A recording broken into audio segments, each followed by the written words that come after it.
ছাত্র জনতার গণ অভ্যুত্থানে গত 5ই আগস্ট পতন হয় শেখ হাসিনা সরকারের। পতিত সরকারের শীর্ষ নেতাদের মধ্যে অনেকেই গ্রেপ্তার হলেও ধরাছোঁয়ার বাহিরে রাঘব বোয়ালরা। তবে যে কজন আওয়ামী লীগের নীতি নির্ধারক জেল হাজতে রয়েছেন তাদের কর্মকাণ্ড হয়ে উঠেছে টপ অব দ্য কান্ট্রি।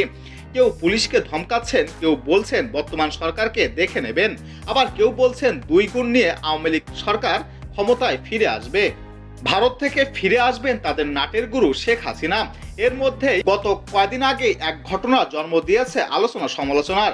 কারাগার থেকেই অন্তর্বর্তীকালীন সরকারকে উৎখাতে চক্রান্ত করছেন সাবেক আইসিটি প্রতিমন্ত্রী জুনায়েদ আহমেদ পলক, দীপুমণি সহ বিভিন্ন মন্ত্রী। এমন তথ্য ছড়িয়ে পড়েছে চারদিকে। অন্যদিকে কারাগার থেকে আইনজীবীদের মাধ্যমে টিস্যু পেপারে লিখে গোপন বার্তা দিয়েছে পলক। কুশল বিনিময়ের বাহানায় আইনজীবী তরিকুল ইসলামের হাতে গোপন বার্তার টিস্যু পেপারটি দিয়ে দেন পলক। পুলিশ বিষয়টি বুঝতে পেরে বলেন টিস্যু পেপার কিংবা কাগজে লিখে কোনো বার্তা দেওয়া নিষেধ। পরে কৌশলে টিস্যু পেপারটি লুকিয়ে ফেলেন আইনজীবী। পরবর্তী সময়ে আইনজীবী তরিকুল ইসলামকে জিজ্ঞাসাবাদ করা হলে বিষয়টি স্পষ্ট অস্বীকার করেন তিনি।